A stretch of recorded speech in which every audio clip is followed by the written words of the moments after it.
am na invité pour ñu waxtaanee ANPEJ.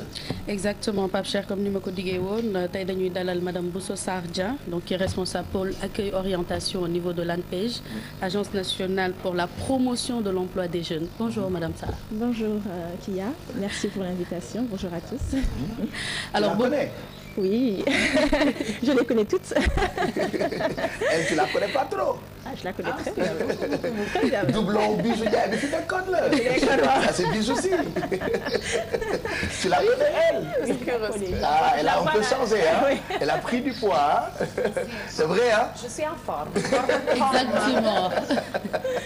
Voilà ANPEJ c'est ça. Exactement. Alors Pape Cheikh lu ñu doon waxtaanee fan yii yëpp on parle d'immigration clandestine, on parle souvent de mooy cas bi ñu am léegi lépp dañ koy retourner sur l'emploi des jeunes au Sénégal, c'est-à-dire agence bi ñu fi teg lan lay defal pour les jeunes au Sénégal. On va revenir un peu sur l'historique de l'ANPEJ parce que je pense que amoon nañ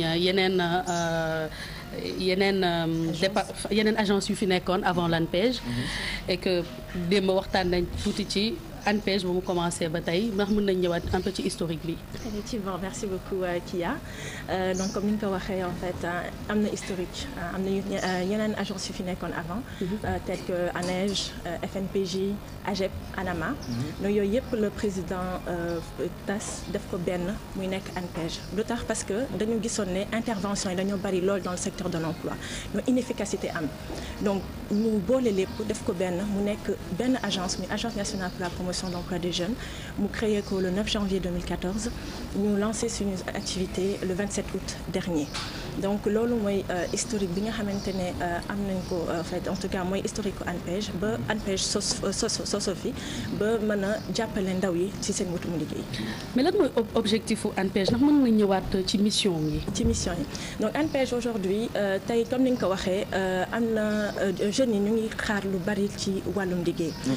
L'emploi des jeunes c'est un sacerdoce pour c'est comme on dit ça nous notre slogan mooy un défi universel une priorité nationale partout dans le monde c'est un problème donc tey nos missions déjà première c'est de faciliter l'accès à l'information sur le marché du travail tey aujourd'hui jeune boo gis amuñu ils ont pas forcément les informations nécessaires même tey ANPEJ ñu bari xamuñu ko donc c'est l'objectif aujourd'hui c'est une occasion pour nous de présenter les services de l'ANPEJ.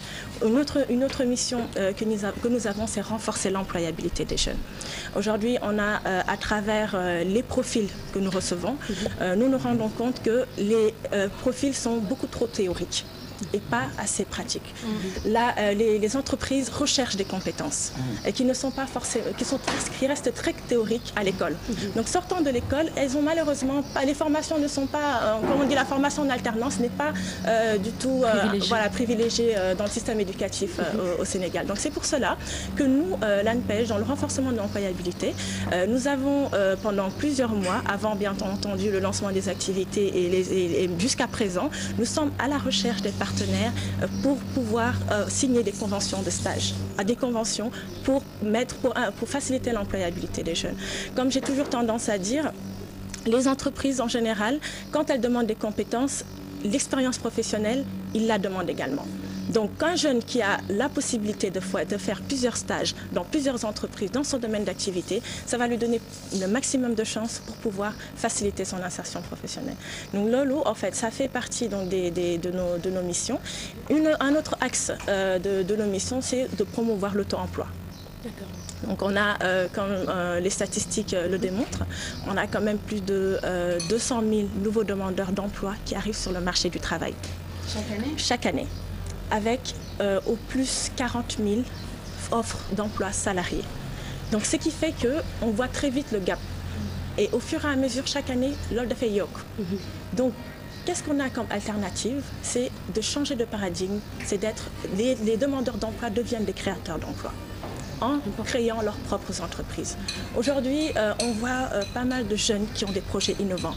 On sort de la semaine de la jeunesse qui avait été organisée par le ministère et l'ANPEJ avait justement la responsabilité d'organiser un forum économique justement et en mettant en exergue les projets innovants des jeunes de toutes les régions du Sénégal. Et on a eu, c'était le jour de la clôture, le 9 avril au Grand Théâtre, qui a été présidé par le président de la République et qui a eu lui-même l'occasion de voir les innovations de ces jeunes-là. Donc pour dire que les jeunes sénégalais sont très créatifs. lu ñu soxla mooy ku leen jàppale. ku leen déglu. ku leen mën a jàppale ba loolu mën a concrétiser. léegi Khadija dafa astafurlah Bousso xale yi dañu war di xam est-ce que bu ñu bëggee liggéey par exemple nga am métier ou pas da ngay ñëw directement ANPEJ jox la liggéey wala nu muy demee. non loolu en fait il faut que ñu clarifier ko. souvent noonu lay clarifier ak jeunes yi. c'est-à-dire que nous ne sommes pas distributeurs d'emploi. PU ANPEJ dafa am solo promotion. D'accord. Nous faisons de la promotion de l'emploi. loolu lu muy tekki. lu muy tekki mooy li ñuy def yan dispositif la ñuy may xale bi ba nga xamante ne dina mën a faciliter insertion professionnelle am. sànq maa ngi wax. koy mettre en rapport ak entreprise. Oui, exactement. Oui, on a un système. Enfin, nous au niveau de l'ANPEJ, on a déjà le pôle accueil orientation, dont je suis la responsable, qui est donc la porte d'entrée de l'agence. Donc une fois, donc déjà le dispositif c'est pour s'inscrire déjà au niveau de l'ANPEJ, il y a un numéro vert qui est le 800 800 600 ou par le site internet www.anpej.sn ou par mail accueil@anpej.sn ou directement au niveau de notre siège sur Bourguiba ou au niveau des CEDEPS, au niveau des régions. 800 800 600. looloo neex man dinaa ci woote. woote ci am nga âgé de 18 à 35 ans. loolu tamit il faut que ñu préciser ko. une fois que l'accueil et une fois que nga ñëw ci accueil bi dañ lay jox rendez-vous ak benn conseiller en emploi. Comme li may wax à chaque fois faral di wax ce n'est pas une question de da ngay ñëw inscrire rek. yónnee sa CV mu jeex non. Il est important que ñu xam lan la jeune bi di jokkonteel. yan problème la am. quelles sont ses contraintes. moom ak conseiller en emploi bi ñu xool nan la ñu mën a lever contraintes yooyu. ba nga xamante ne dinañu mën a faciliter seen insertion professionnelle. D'accord.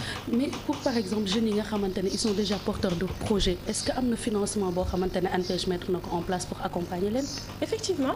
D'ailleurs j'en profite pour rappeler notre première cérémonie, en fait notre cérémonie de premier financement qui aura lieu le jeudi 30 avril au CICES. Justement, ce sont les 113 premiers financements yoo xamante ne ANPEJ joxe na ko aux porteurs de projet. Ce sera donc on a comme j'ai dit il y a 113 porteurs de projet mais qui créeront 331 emplois. Donc ce qui revient donc à ce que je disais tout à l'heure que les demandeurs d'emploi deviennent créateurs d'emplois. Donc et la représentativité aussi géographique. Parce que ce n'est pas concentré qu'à Dakar. Notre objectif aussi c'est d'offrir un service de proximité aux jeunes. Que Sénégalais bu nekk mën ci gis boppam mën a am opportunité ou trouver réussir en tout cas. mais Bousso man li ma bëgg xam mooy tey jii bu fekkee man am naa sama projet ma ñëw vers ANPEJ. ban mécanisme lay ngeen di teg en place pour ma mën a bénéficier wu d'un financement. comme li ma wax sànq déjà c'est de s'inscrire via canaux yi ma joxe sànq. numéro vert bi site internet bi au niveau du siège ou même au niveau des CEDEPS. De toutes les régions du Sénégal. Ensuite di nga am benn conseiller bu lay recevoir xool ba xam projet bi ndax bancable na am déet. xam nga loolu ëpp solo.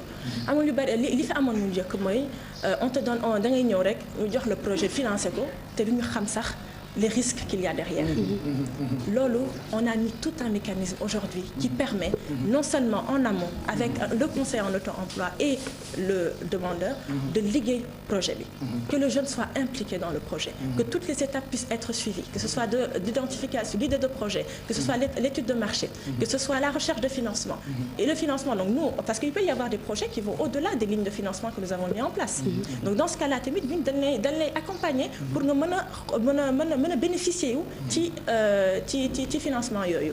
Donc une fois que le projet en tout cas est finalisé avec le conseil en auto-emploi, il y a un comité de sélection au niveau de l'ANPEJ qui va valider, disons financièrement, le projet.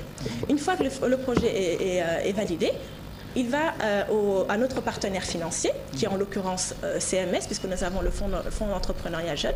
Et le CMS donc fait une validation avec le comité de pilotage de l'ANPEJ pour exécuter le financement. Donc c'est cette remise des financements, donc, comme j'ai dit, qui aura lieu le jeudi, pour ces jeunes porteurs de projets. Donc c'est la procédure, une fois le temps d'instruction du dossier, entre le moment de la finalisation du dossier jusqu'au financement, ça peut prendre prendre environ 3 mois. Je tiens à préciser aussi qu'on a une longue liste d'attente.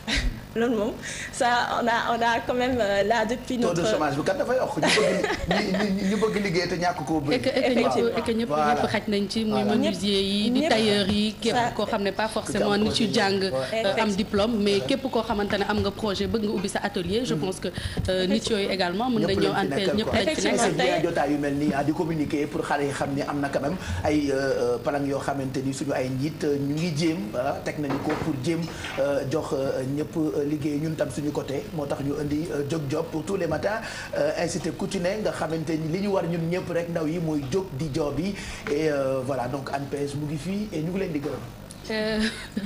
Merci à toi Bousso je pense que Pape Cheikh dinañ dellu si waat ci département bu nekk ci biir ANPEJ muy formation muy orientation ñëwaat ci pour gën a gindi ñi nga xamante ne ñoo nekk fii ak ailleurs pour ñu mën a am les informations nécessaires par rapport à l'employabilité au Sénégal. Voilà. Merci à toi Bousso. Merci d'être passé nous voir jërëjëf. Et puis ñii liggéey itam ñi xas ba am liggéey na ngeen farlu ci liggéey yi di teel a liggéey di liggéey heure.